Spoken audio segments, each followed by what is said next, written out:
আসসালামু আলাইকুম। আপনারা দেখছেন সিবিএন টিভি ইউএসএ সংবাদ বুলেটিন। সাথে আছি আমি সারিকা মৌসুমী।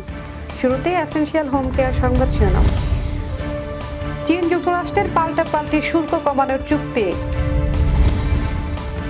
কাতার থেকে উড়োজাহাজ গ্রহণ করছে ট্রাম্প, যুক্তরাষ্ট্রের সমালোচনা। আওয়ামী লীগের কার্যক্রম নিষিদ্ধ করে প্রজ্ঞাপন জারি। পুলিশের হাতে আর থাকছে না মরণাস্ত্র। এবং শেখ হাসিনার বিরুদ্ধে তদন্ত প্রতিবেদন জমা। শুনছিলেন এসেনশিয়াল হোম কেয়ার সংবাদ শিরোনাম। এবারে বিস্তারিত। বাণিজ্য উত্তেজনা কমাতে পাল্টাপাল্টি শুল্ক কমানোর বিষয়ে একমত হয়েছে যুক্তরাষ্ট্র ও চীন। সুইজারল্যান্ডের জেনেভায় 2 দিনব্যাপী বৈঠক শেষে সোমবার এক যৌথ বিবৃতিতে তারা এ তথ্য জানায়। বিবৃতিতে বলা হয়, আগামী 90 দিনের মধ্যে একে অপরের পণ্যে আরোপিত আমদানি শুল্ক বড় পরিসরে কমানো হবে এবং নতুন কোনো শুল্ক আরোপ করা হবে না। মার্কিন বাণিজ্য মন্ত্রী স্কট বেসেন্ট জানান, ইতিমধ্যে আরোপিত শুল্ক 115% পর্যন্ত কমানো হবে। চলমান শুল্কযুদ্ধ বৈশ্বিক অর্থনীতিতে অস্থিরতা তৈরি করেছিল। বিশ্লেষকরা বলছেন, এই চুক্তি সেই উত্তেজনা প্রশমনে সহায়ক হবে। মার্কিন প্রেসিডেন্ট ডোনাল্ড ট্রাম্প কাতারের রাজ পরিবারের কাছ থেকে বিলাসবহুল বোয়িং 747-8 উড়োজাহাজ গ্রহণের পরিকল্পনা করেছেন বলে জানিয়েছেন মার্কিন সংবাদ মাধ্যমগুলো। প্রায় $400 বিলিয়ন মূল্যের এই উড়োজাহাজটি এয়ারফোর্স ওয়ান হিসেবে ব্যবহার হতে পারে এবং পরে ট্রাম্পের প্রেসিডেন্সিয়াল লাইব্রেরিতে স্থান পাবে। কাতারের পক্ষ থেকে একে উপহার বলা হয়নি, বলা হয়েছে যুক্তরাষ্ট্রের প্রতিরক্ষা মন্ত্রণালয়ের সঙ্গে সাময়িক ব্যবহারের বিষয়ে আলোচনা চলছে। এদিকে মার্কিন সংবিধান অনুযায়ী রাষ্ট্রীয় কর্মকর্তারা বিদেশি সরকার থেকে উপহার নিতে পারেন না। তবে বিশেষজ্ঞদের মতে উড়োজাহাজটি সরাসরি ট্রাম্পের নামে না গিয়ে সরকারি মালিকানায় গেলে এটি আইনি বাধা এড়াতে পারে। আওয়ামী লীগের যাবতীয় কার্যক্রম নিষিদ্ধ করে প্রজ্ঞাপন জারি করেছে স্বরাষ্ট্র মন্ত্রণালয়। সোমবার সিনিয়র সচিব নাসিমুল গনি স্বাক্ষরিত প্রজ্ঞাপনে বিষয়টি জানানো হয়।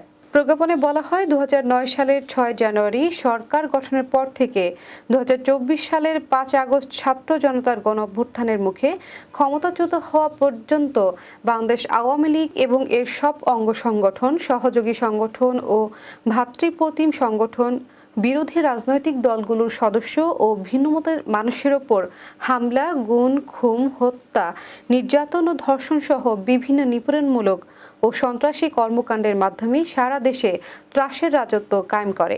এতে বলা হয়, বাংলাদেশ আওয়ামী লীগ এবং এর সব অঙ্গ সংগঠন, সহযোগী সংগঠন ও ভ্রাতৃপ্রতিম সংগঠনের বিরুদ্ধে গত 15 জুলাই থেকে 5 আগস্ট 2024 পর্যন্ত ছাত্র জনতার আন্দোলন দমনে গুম, খুন, পুড়িয়ে মানুষ হত্যা, গণহত্যা, বেআইনি আটক, অমানবিক নির্যাতন, লুণ্ঠন, অগ্নিসংযোগ, সন্ত্রাসী কার্য ও মানবতা বিরোধী অপরাধের সুস্পষ্ট অভিযোগ রয়েছে এবং এসব অভিযোগ দেশি ও আন্তর্জাতিক প্রতিবেদনে প্রতিষ্ঠিত হয়েছে।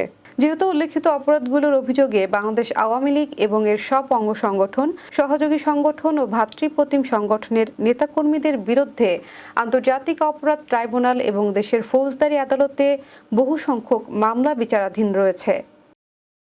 পুলিশের হাতে আর মারণাস্ত্র থাকবে না, তাদের কাছে থাকা মারণাস্ত্র জমা দিতে হবে, এমনটি জানিয়েছেন স্বরাষ্ট্র উপদেষ্টা মোহাম্মদ জাহাঙ্গীর আলম চৌধুরী। সোমবার সচিবালয়ে আইন শৃঙ্খলা সংক্রান্ত উপদেষ্টা পরিষদ কমিটির সভা শেষে উপদেষ্টা এই কথা জানান। তিনি বলেন, আমরা একটি সিদ্ধান্ত নিয়েছি, পুলিশের হাতে যাতে আর কোনো মারণাস্ত্র না থাকে, এগুলো তাদের জমা দিতে হবে। কোনো মারণাস্ত্র পুলিশের হাতে থাকবে না, অস্ত্র থাকবে আর্মড পুলিশ ব্যাটালিয়ন সদস্যদের হাতে। তাদের কাজ কিন্তু অন্য পুলিশের থেকে একটু ভিন্ন।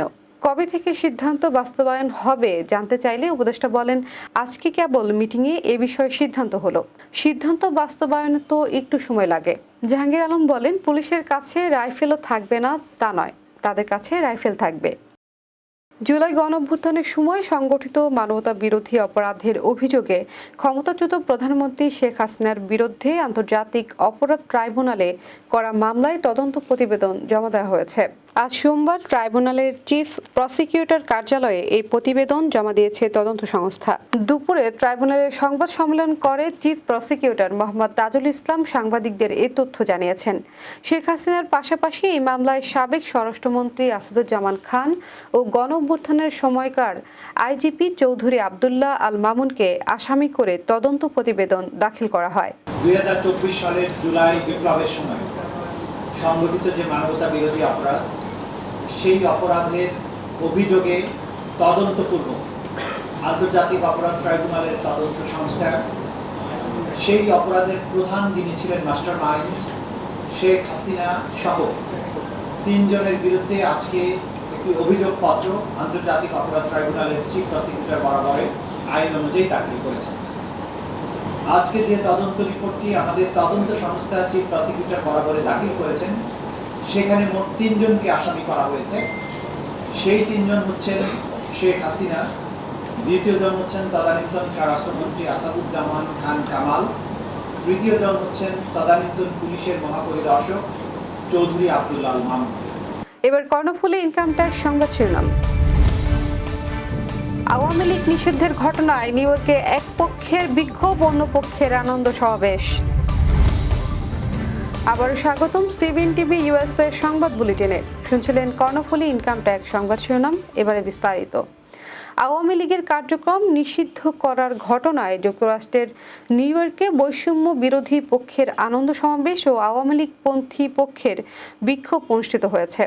গত শনিবার সন্ধ্যায় জ্যাকসন হাইটসের ডাইভার্সিটি প্লাজায় পাল্টাপাল্টি এ আনন্দ সমাবেশ ও বিক্ষোভ সমাবেশে উভয় পক্ষের মধ্যে বাকবিতণ্ডা ও হাতাহাতির ঘটনা ঘটে।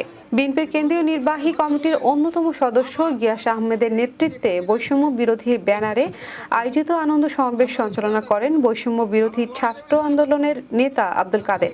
এ সময় মিষ্টি বিতরণ করে আনন্দ উদযাপন করেন তারা। অপরদিকে বিক্ষোভ সমাবেশ করেন আওয়ামী লীগ, যুবলীগ, ছাত্রলীগ, বঙ্গবন্ধু ফাউন্ডেশন, শেখ হাসিনা মঞ্চ, জেনোসাইড ৭১ ফাউন্ডেশন সহ বিভিন্ন সংগঠনের নেতাকর্মীরা।